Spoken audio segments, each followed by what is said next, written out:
Homes rely on the Rhino. Bills Game Day powered by Anderson Water, Power, and Air. Anderson, tap into better living. A spicy first segment here on these Bills. If you want to join us, you can. Let TRS Heating, Air Conditioning, and Electrical Excellence intercept your heating bills. Enter now, WGR550.com for a chance to win $1,200 towards your home heating costs. Don't fumble this opportunity. Contest ends January 4th, 2026.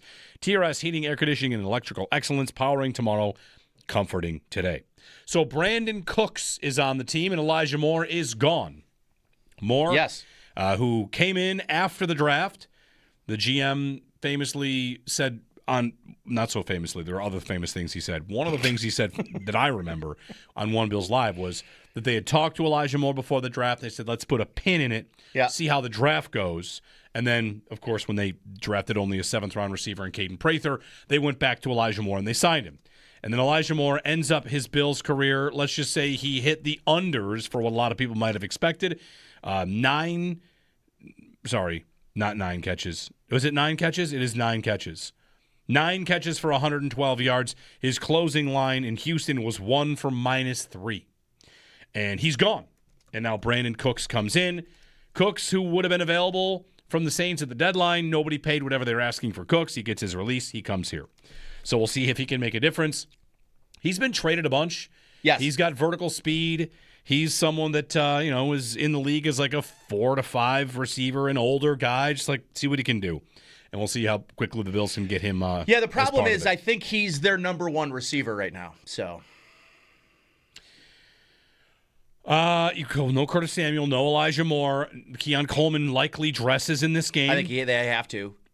Because Brandon Cooks at best knows a third of the playbook? Yeah. Which means, like, if Coleman can get out there, are they open to let's see him do what he does? Or is it we don't like the idea anymore? Like, there's ways this could go. I think you can make arguments for both. Sure. I mean, you might as well try to throw it to him and see if he can make some plays for you. The Steelers' secondary is bad. And old. Yeah. Yeah. So Keon Coleman might be able to separate in this game. It's also ironic to me that he got taken out of the lineup immediately after he made a play. Yeah. He did make an important play for you. The rest of the team couldn't make enough plays, but you got a touchdown against the Dolphins, and then that was it. Yeah. Disciplinary reasons, of course, and then a short week.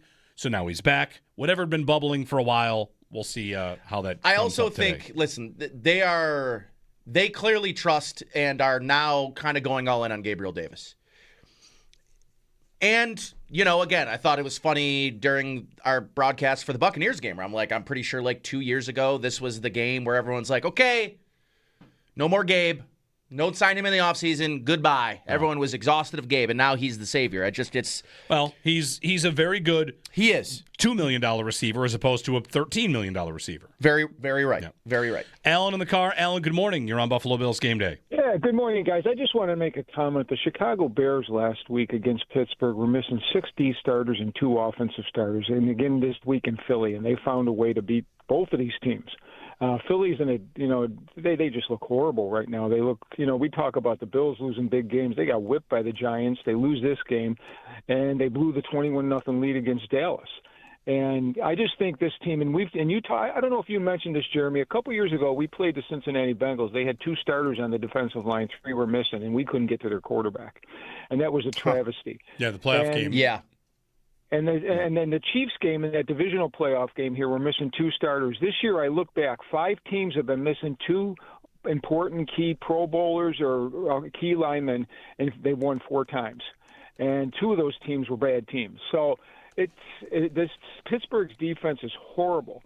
And Dan Orlowski on Tuesday, I think it was a Chris Brown show, and Steve mentioned that he thinks that this is going to be a get-right for the Bills and that they're going to pick that team apart. God, I hope that's right.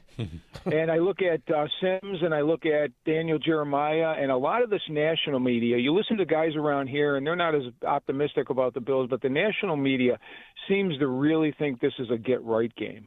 And with Aaron Rodgers, I don't know, maybe you can comment on this, Jeremy. I can't imagine Aaron Rodgers. The spread I thought would come down when it was announced that he was a starter. It stayed the same. And, I can't imagine him being effective. But, maybe you can comment. I'll hang up and listen to you. Take care. Thanks, Alan. On Rodgers, I got 2 things on Rodgers that I think are super interesting. Number one, he's playing hurt today. with potentially 3 fractures in his left wrist. Ian Rappaport tweeted out he has 3 fractures, one of which is a more consequential break that can only happen with significant force. He's playing regardless. This bone's in his left wrist. So hit him. Well, more. Rappaport quote tweeted his own tweet with, this is the one that's unintentionally funny. Aaron Rodgers was already a respected figure in the Pittsburgh locker room, but the way he's handled his injury has earned him even more respect. Not 1, but at least 3 fractures. But because none are displaced and because pain tolerance isn't an issue, he can go. So Rodgers is going to go playing hurt. Here's what I really wanted to get you. This came from Pat Thorman at Establish the Run on what the Rodgers offense is. And there's some numbers in here, so if you'll bear with me, I'll try to not give them, too much number weight and more of a story what the story is. Are you seeing what I'm about to read? Yeah. Yeah. So when Mason Rudolph went in, the Steelers operated at a much faster pace. They threw the ball more. They operated an offense like they're not afraid to throw the ball. And they ran at a high rate and still throwing short. The tempo helped achieve a snap count that Rodgers hasn't sniffed all season. Basically, the story is when Rodgers is in the lineup, they slow play all their games. That he once was a prolific passer, this is what he writes, who routinely lifted offensive volume in every way, but now he dawdles to the snap. He burns the play clock like Bridges. These days, Rodgers puts the linger in gunslinger. That basically his passes are glorified handoffs, muting the pace-juicing effects of Pittsburgh's elevated pass rate. The Burns time like Bridges? Yeah. Burns time like Bridges. So what you're seeing is, yes, that's Aaron Rodgers, but what does he do out there? He's a game manager. He wants to game manage. He wants to get the ball out of his hands, especially, by the way, if he's got an injury now. Yeah. He does not want to get hit today. No. Now, the Bills' pass rush doesn't often hit quarterbacks lately. Nope. But something to consider today is that Rodgers is not the gun. He puts the linger in gunslinger. That's really good. So a slow pace. And you know what? I bet you see both these teams play a really slow running clock kind of game. Both these teams are going to want to play slow. The other thing aren't the Bills going to get the ball out of Josh Allen's hand? Yeah, probably. You're going to see a lot of screens today because the tackles don't have to hold up for that. It's a good way to mitigate your tackle issues is to throw screens. The eye roll I just gave you. I know. I'm actually out. But come on, is that questionable with? Is that not the right idea? Tear. If you're ever going to do it, hey, I got T.J. Watt and Nick Herbig in a nasty defensive line against a secondary in Pittsburgh that stinks, and my tackles can't play. I'll throw screens, right? Yeah. It seems to me a time to actually do it. Here's the other thing too. They don't. So I've been yelling about Joe Brady not using the actual good players, and then they released one of them. Elijah Moore? Yeah. The Steelers don't use their good player on offense. So that's a good sign. They don't use Jaylen Warren. They use he's good. Kenneth Gainwell instead. Jaylen Warren is a tackle breaker. He is really good, and they don't give him the ball. Because I have him in fantasy, so I know that firsthand. They don't give him the ball.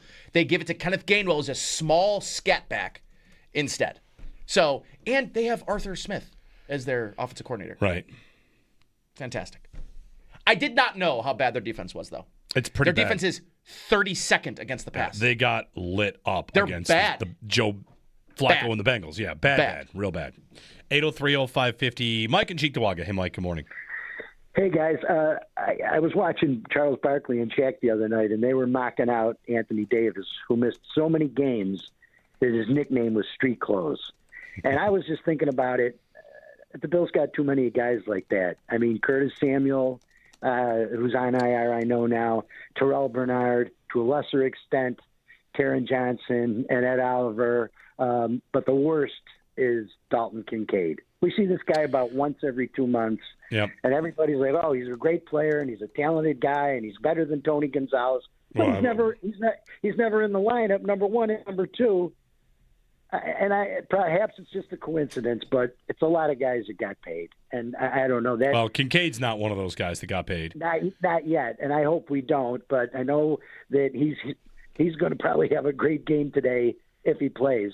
but you're not going anywhere if you got like just a certain cast of people that are not available to help the team. Yeah, for sure. Can't make the club in the tub, right? Best ability is availability. You know, I got a tweet about this earlier. Somebody wrote to me wishing other players had the all-in mentality of Josh, and like easy.